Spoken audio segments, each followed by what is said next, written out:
And the first thing I'll do with this one is go back in. I basically put that initial line across where the lightest portion of the sky is. So I just want to go in and erase that kind of glowing shape out of the sky for both of them.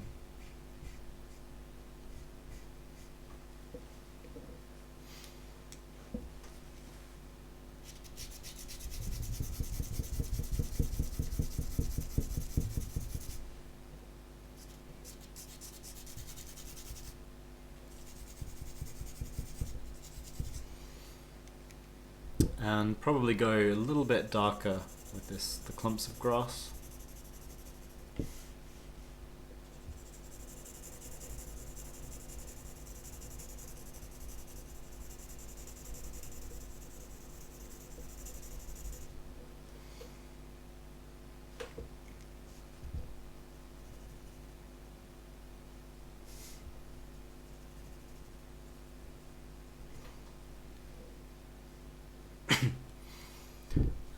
Maybe a little bit of a shape just for that little rock on the right hand edge. So that gives me a fair idea of these two. So I want to pick one now that I'm going to make into a more elaborate drawing, slightly larger, more elaborate drawing. And my inclination would probably be, I think, to go for this one just because of the expansiveness of the sky above that light strip.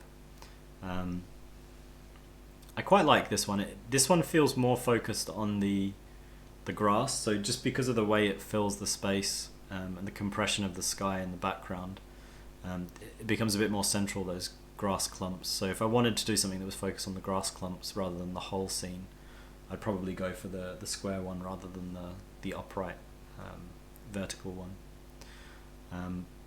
But I think it's quite nice to get that sense of sky. It kind of increases the expansiveness. The more you compress the sky down, the more claustrophobic images tend to feel. So if you're looking more kind of down at a landscape, they feel a little bit more claustrophobic, and the more you're looking up into the sky, the kind of more open and expansive they feel, just as a general sort of compositional rule. So if I pick that top one, making something a bit more rectangular, what you can do now is put a slightly larger box than what you've been working with. So maybe it's going to be the same proportions as whatever you'd worked with in that original sketch. So probably about, it's maybe about 2.5 inches tall or so.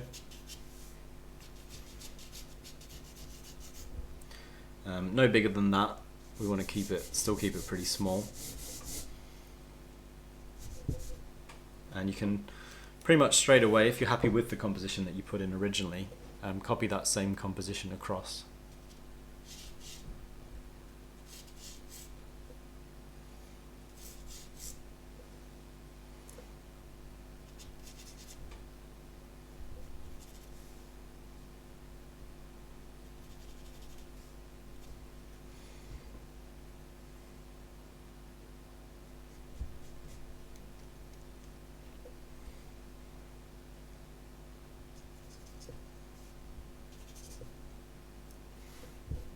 But because you know you're going to go a little bit more detailed, you can start with slightly more complex shapes rather than those super simple shapes that we have been working with. Still not sort of very detailed initially. You can see it's still fairly simplistic, these lines that I'm putting in. I'll zoom in a little bit more so you can see.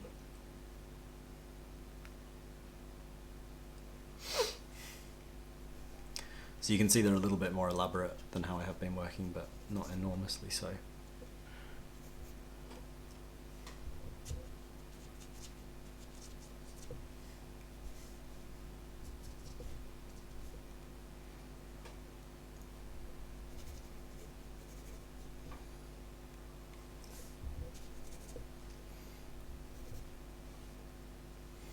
So that's roughly the shape of those grass clumps.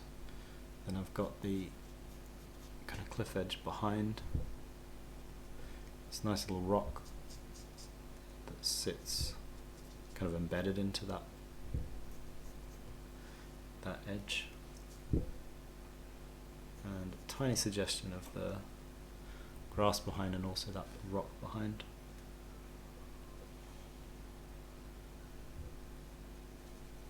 And then very importantly, I've got this rock that sits at the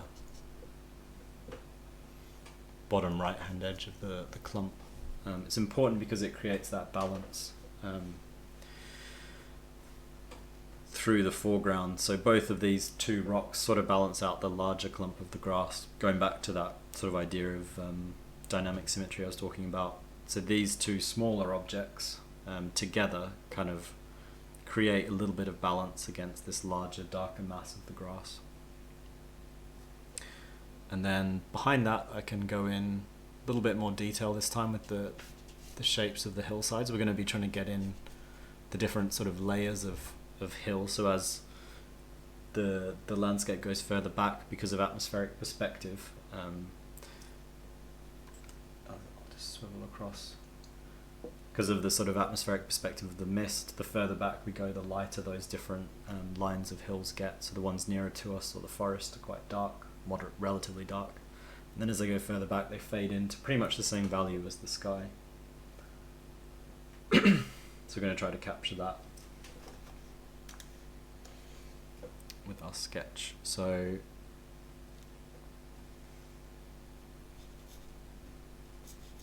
this flat-topped hillside there. Another little flat top shape behind that.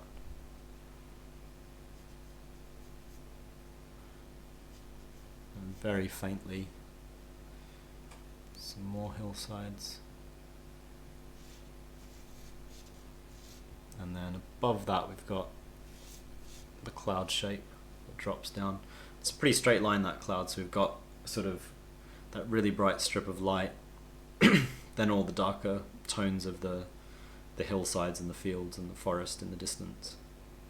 But that bit really sticks out as quite light, and then everything around it is going to need to be fairly dark. So one of the main things we're going to be finding with this sketch is how dark we have to go to make that really glow, figure out that relationship.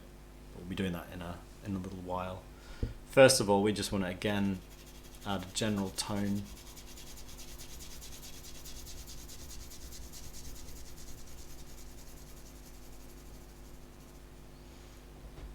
over nearly everything. So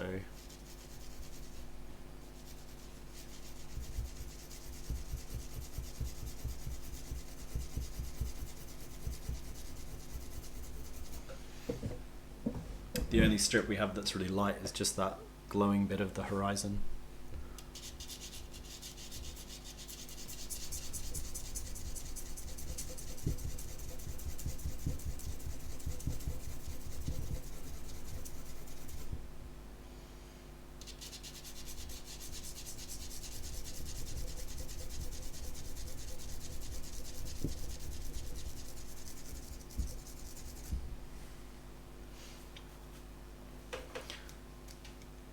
And then from there we can separate off again the foreground, which we know goes a lot darker.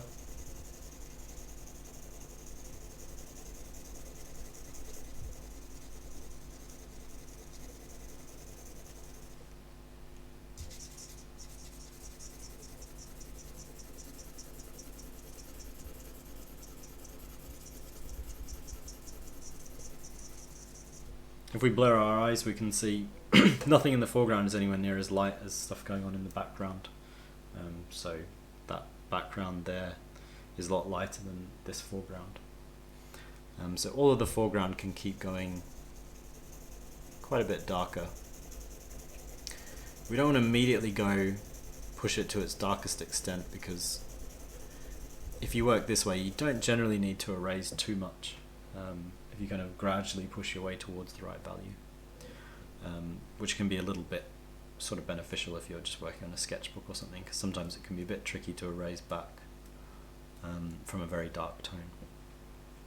So that's probably not too bad for our sort of general foreground value. But what I want to do now is start to find those parts of the grass, and the grass in general. They're all a bit darker than the the tufty grass, I should say, rather than the green grass, the turf. All of that, and particularly certain elements of it, go very dark. So particularly these kind of shadows at the bottom of the clumps.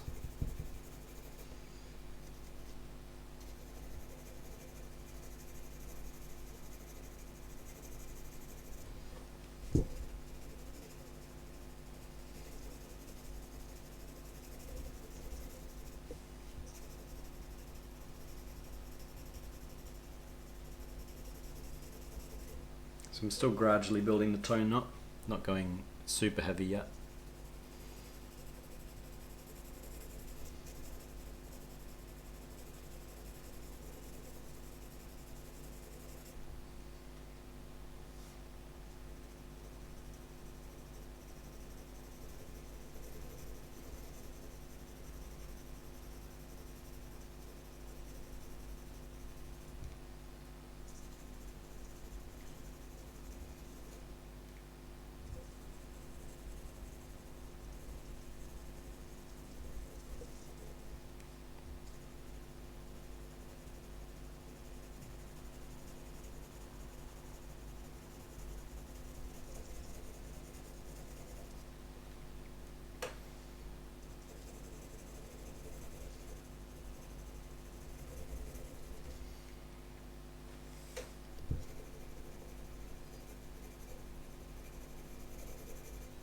And the more confident you get of the particular shapes, the darker you can get.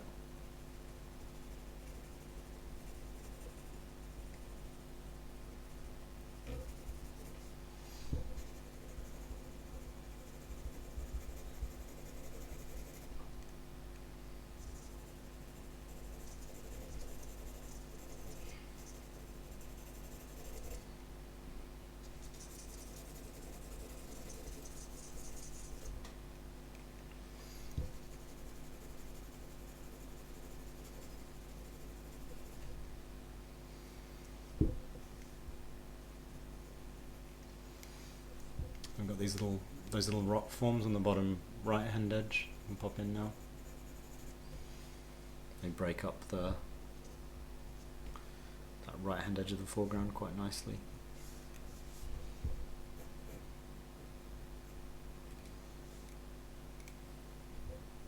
And some smaller tufts of grass.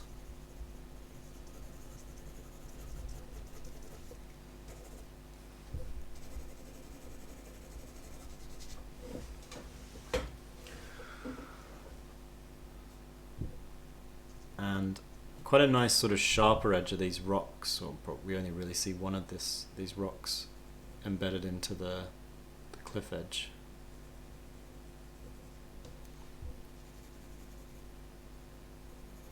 But it's got a nice kind of level of contrast and a nice sort of crisp edge versus the grass, which is all various levels of sort of softness.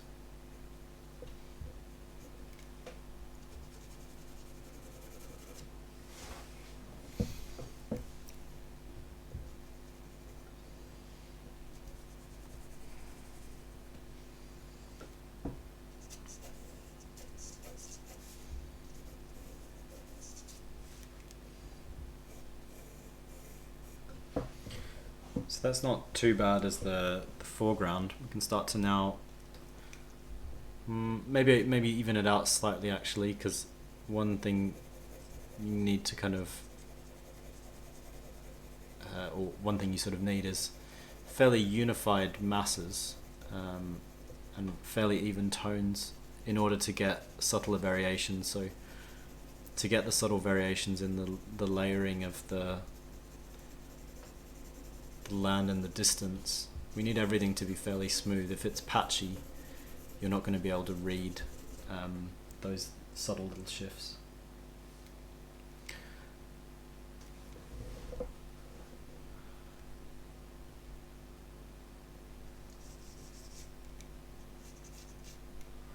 So the first thing I'm going to do is just slightly darken this nearest major hill. It's obviously not going to go as dark as the foreground, but I can darken it to separate it from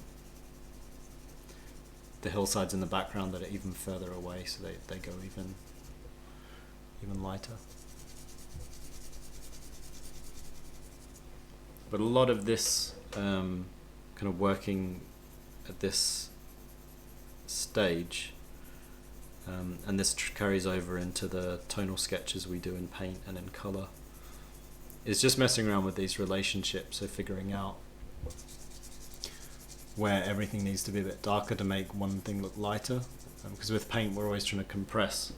When we look at something like a sunset like this, our eyes balance things out quite well, so we can still see detail in the foreground, even though the sky is going to be quite bright and really glowing. And we want to try to transfer that over to our painting, so we want to create a sense that this sky is really glowing, without having to go too dark in the foreground, but we will probably have to generally darken tones around the white of this kind of glowing center in order to make it have enough contrast that it does stand out as a bright tone. If all the other tones are too light, there won't be enough contrast for it to feel like it's glowing. So that's what we're sort of experimenting with and pushing around. So you can see I'm starting to being forced to go almost as dark with these background elements as I have in the foreground. I can't really help that because, as I say, I need to get dark enough relative to that light shape in the sky in order for the contrast to be sufficient.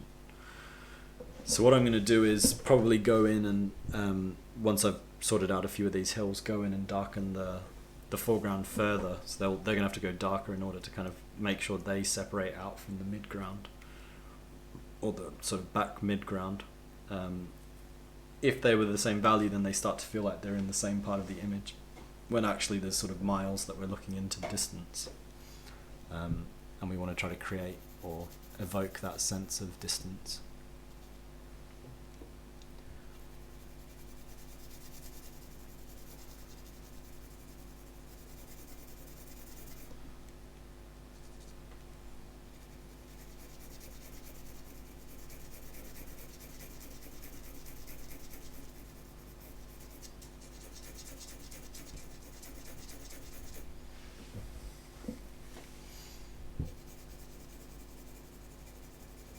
I've also got this forest shape down in that misty valley, which needs to go a little bit darker as well.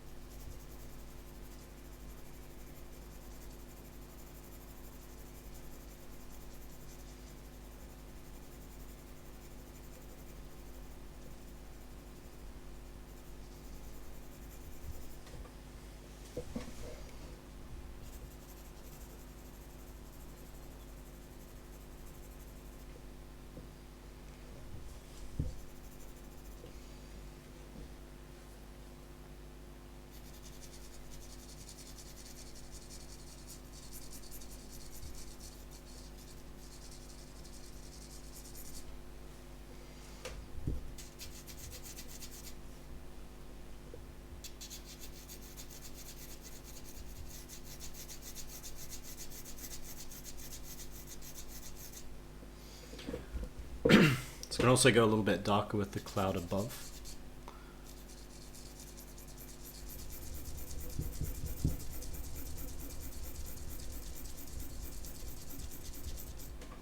And there's a sort of general gradient going up where it's a little bit sort of darker down towards that bright edge. Partly that's an illusion because that's the part of the cloud right next to the light tone. It feels darker, but there's definitely a sense that the sky's a little bit brighter up in this area, and darker as it drops down, although when we look closely there are kind of little breakings into the cloud as well, but we can pop them in a moment. For now we're still just feeling around for a little bit more of the more complex value relationships. So it's starting to feel like it glows a bit, this sunset, which is good.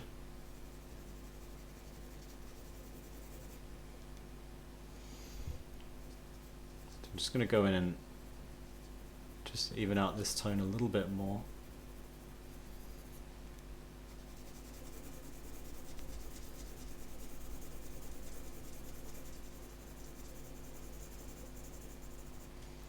But all of that's gone a lot darker, so I'm definitely have to go darker in the foreground.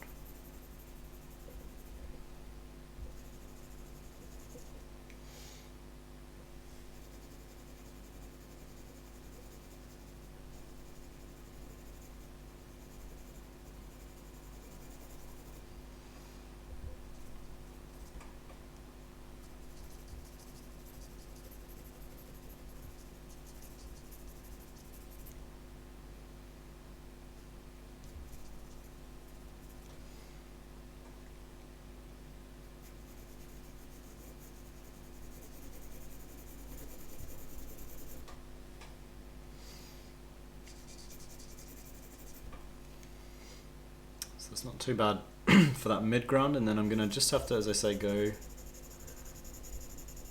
darker again over the stuff in the proper foreground, just to get it to divide out from the midground tones.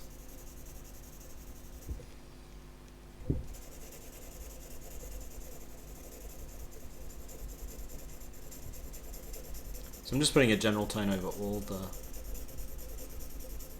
foreground.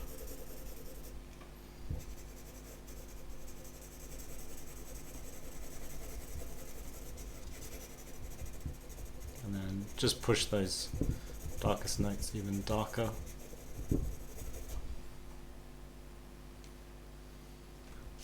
And that's not too bad.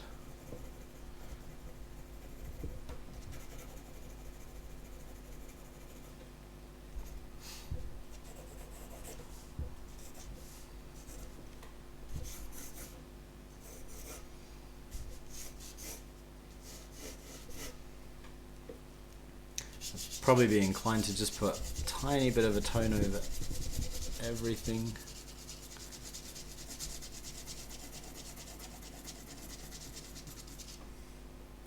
And then do you find, is it your preference, or do you find sketch the landscape easier by going horizontal and vertical with your pencil?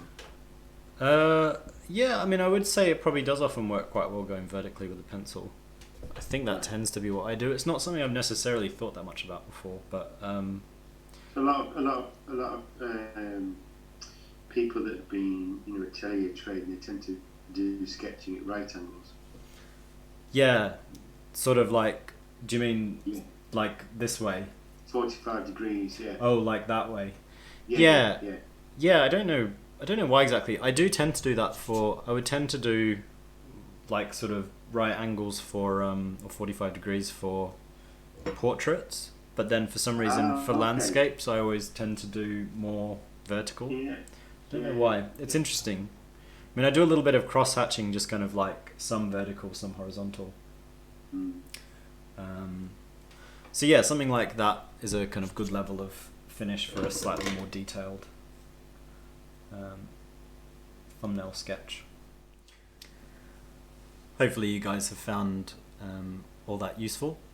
It's definitely a good way to feed into the next sessions in this series. So we're going to be working in acrylics in our next session, just a tonal study in acrylics. So it's going to be quite similar to this, just using a dark and a light, transferring this sort of mass drawing into mass painting with the acrylics, and then that'll feed into the color study and eventually the final painting.